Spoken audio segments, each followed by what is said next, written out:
I just wanted to show you a little bit of this. Um, Usually I'll hold the piece until I have most of it painted, and then I'll hang it up, and then I'll just hit what I wasn't able to get at, which in this case is this bottom part.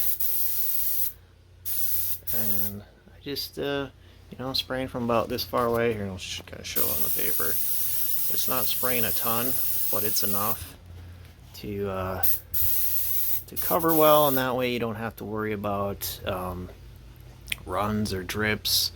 And this stuff actually flashes off and dries pretty quickly, so it's pretty easy to work with that way. So I'll keep working out all these pieces here, and we'll take a look at what that looks like when I'm done. Just to give you kind of an idea of how far one of these little 2 tablespoon bottles of paint go in this Duracoat, I was able to do the lower receiver, the buttstock, upper receiver, charging handle, a suppressor, and the barrel. And of course it all depends on how thick you're painting it. I tend to go fairly thin just so it covers, and then usually I'll come back and do another coat later. And then I usually spray down here, hold it in my hand for whatever the piece is, hold it in my hand for a while with some other pieces in the background. I don't know, just so that they catch a little bit of the overspray, and I feel like I'm not wasting as much. But still have, I guess I painted a little bit on that magazine, and then I was running out, so it's time to refill.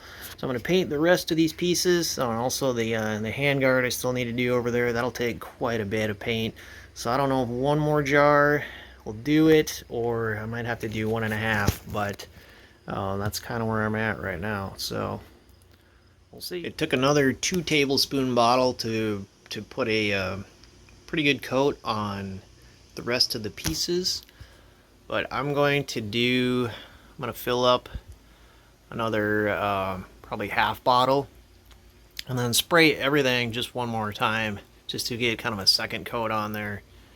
And but otherwise it's looking pretty good. All the pieces are coated, at least this is the base coat. I'm going to be doing a camouflage pattern on a lot of these pieces, so that'll be something coming up. Okay, so I got the base coat done, and I actually did put some highlights, or I guess lowlights you would call it, on here with this darker color. And right now I'm kind of working on some stencils. So what I'm going for here is it's going to be loosely based off of what we see on this Numa coat.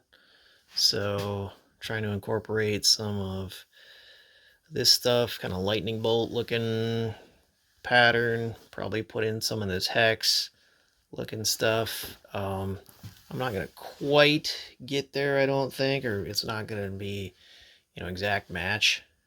I don't quite have the right colors.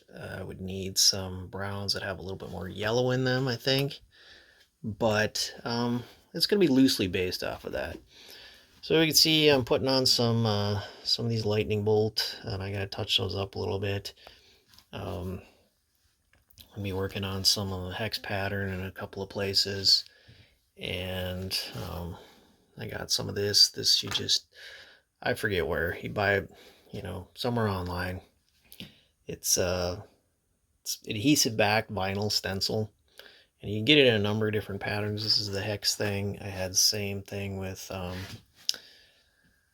some of this lightning bolt looking stuff. Here's another one, another sheet. You can kind of see it's already cut out, so you just sort of peel it out and place it on there.